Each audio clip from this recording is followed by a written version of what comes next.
Hello दोस्तों, मैं आपका दोस्त सुमित एक बार फिर से NCERT solution class 10th exercise 2.2 question number 1 part 3 लेकर आ चुका हूं। और अब हम इस क्वेश्चन को मिलकर सॉल्व करेंगे। सबसे पहले आपको एक क्वाड्रेटिक पोलिनोमियल गिवन है, जो आपको क्या गिवन है, P X is equal to 6x² minus 3 minus 7x।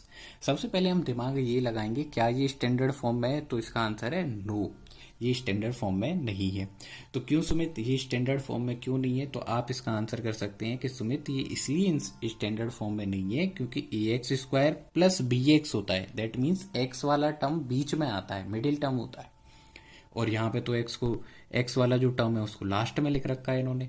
तो सबसे पहले हम इसी को इम्प्रूव करेंगे और इनको बोलेंगे कि आप इसको अच्छे से लिखो, 6x² माइनस 7x और माइनस 3। इस इतना लिखने के बाद अब आपको ए बी सी का वैल्यू लिख लेना है हमेशा की तरह। तो ए का वैल्यू हो जाएगा 6, बी का वैल्यू हो जाएगा -7 और सी का वैल्यू हो जाएगा -3। इसके बाद आप हर क्वेश्चन की तरह इसको भी सॉल्व करने के लिए सबसे पहले क्या करेंगे, फॉर जीरोज पी एक्स क्या होना चाहिए, 0 होना चाहिए। तो for zeros P X should be equal to 0। इसको सॉल्व करने के लिए अब आप जो गिवन पोलिनोमियल है 6x² माइनस 7x माइनस 3 को 0 के इक्वल करेंगे और आप 6 का मल्टीप्लाई -3 से करेंगे, 6 का मल्टीप्लाई -3 से करेंगे जिसका आंसर आएगा -18। दैट मीन्स आपको 18 के ऐसे 2 फैक्टर्स करने हैं जिनको सब्ट्रैक्ट करने से मिडिल टर्म 7 आ जाए। तो 9 2 जा 18 हो जाएगा, 9 को माइनस लेंगे और 2 को प्लस लेंगे। इतना करने के बाद आपका जो एक्सप्रेशन आएगा वो आएगा 6x² minus 9x plus 2x minus 3 is equal to 0। First और सेकंड टर्म से आप कॉमन लेंगे तो फर्स्ट और सेकंड टर्म से आप कॉमन ले पाएंगे 3x, बिकॉज 6 और 9 दोनों ही नंबर किसकी टेबल से बिलोंग करते हैं, 3 की टेबल से। x² और x में x कॉमन हो जाएगा तो इजीली मैंने कॉमन कंसीडर कर लिया। अब आप में 3x जब मैं कॉमन कंसीडर करूंगा या कॉमन लूंगा तो अब मैं 3x की टेबल से 6x² को डिवाइड करूंगा तो आंसर आ जाएगा 2x।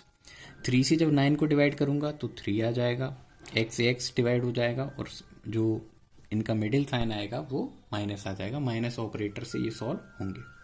अब आप इस 2x से, जो ब्रैकेट के अंदर वाला 2x है, उससे थर्ड टर्म वाले 2x को डिवाइड करेंगे और ऐसे डिवाइड करके आपको ये मालूम चलेगा कि मुझे कॉमन क्या लेना चाहिए। तो इसका आंसर आ जाएगा +1, क्योंकि ये नंबर कंप्लीटली सेम है, पूरा पूरा डिवाइड हो जाएगा, +1 आ जाएगा।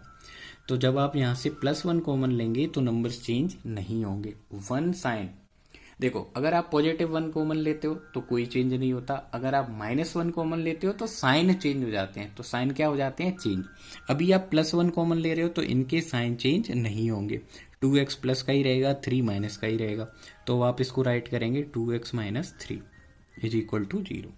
अब आप ब्रैकेट के अंदर जो नंबर है उनको अच्छे से देखेंगे तो आप पाएंगे कि ये नंबर कंप्लीटली क्या है, सेम है, हम इनको कॉमन कंसीडर कर सकते हैं। तो हम इनको आगे राइट करेंगे 2x माइनस 3 और 3x plus 1 is equal to 0। इतना करने के बाद अब हमारी रेस्पॉन्सिबिलिटी है कि हम यहाँ से जीरोज की क्या निकालें, वैल्यू। तो सबसे पहले मैंने 2x माइनस 3 को 0 के इक्वल लिखा, फिर मैंने 3x प्लस 1 को भी 0 के इक्वल लिखा। उनको सेपरेट करने के लिए एक वर्टिकल लाइन ड्रॉ कर दी। अब यहाँ से मैंने 2x का आंसर लिखा तो माइनस का साइड चेंज हो जाएगा, प्लस 0 और 3 ऐड करोगे 3 आ जाएगा। यहाँ से जो x का आंसर आएगा वो आ जाएगा 3/2।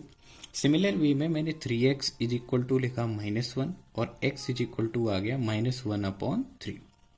अब x का आंसर आ चुका है, x के 2 आंसर्स आ चुके हैं। x इज इक्वल टू 3/2 एक आंसर आया, दूसरा जो आंसर था वो x इज इक्वल टू -1/3 था। अब इन आंसर्स की आपको देनी है नेम, तो आप इन आंसर्स को बोल देंगे अल्फा एंड बीटा। तो आप बोलेंगे कि लेट जो अल्फा है वो है 3/2 एंड बीटा जो है उसकी वैल्यू है -1/3। इतना करने के बाद आप सम ऑफ जीरोज करेंगे, क्या करेंगे, सम ऑफ जीरोज।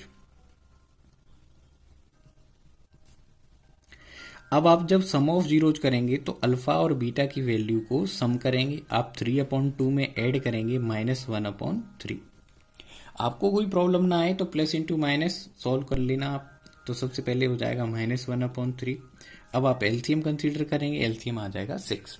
अब आप 2 की टेबल से 6 को डिवाइड करेंगे तो ये 3 टाइम डिवाइड होगा, 3 की टेबल से 6 को डिवाइड करेंगे, ये 2 टाइम होगा। इनके प्रोडक्ट कर लो, 3 3 जा 9, 2 1 जा 2, माइनस कर लो। माइनस करने के बाद आपका जो आंसर आएगा वो आ जाएगा 7/6। अब आपको ये आंसर है माइनस बी अपॉन ए के इक्वल लिखना है। किसके इक्वल लिखना है? माइनस बी अपॉन ए के। अब हम चेक करें क्या हमारा आंसर माइनस बी अपॉन ए के इक्वल आ रहा है। तो चेक करने के लिए सबसे पहले हम देखते हैं बी का वैल्यू। तो बी का वैल्यू है -7। ओके, लेकिन हमारे पास तो +7 है। इसका मतलब हमें इस -7 के आगे एक माइनस प्लेस करना पड़ेगा। तो हम कर देंगे, इतना तो हम कर सकते हैं, -7। और ए की वैल्यू अब हम चेक करते हैं, क्या ए की वैल्यू 7 है? Check check check. तो हम जब चेक करेंगे तो कितना आ रहा है? 6 आ रहा है। Very good. इसका मतलब जो मेरा फर्स्ट प्रॉब्लम था वो सॉर्ट आउट हो गया। सम ऑफ 0 माइनस बी अपॉन ए के इक्वल आ चुका है। यानी first relationship between zeros and the coefficient verify हो चुकी है। अब मुझे करना होगा प्रोडक्ट ऑफ जीरोज। क्या करना होगा? Product of zeros.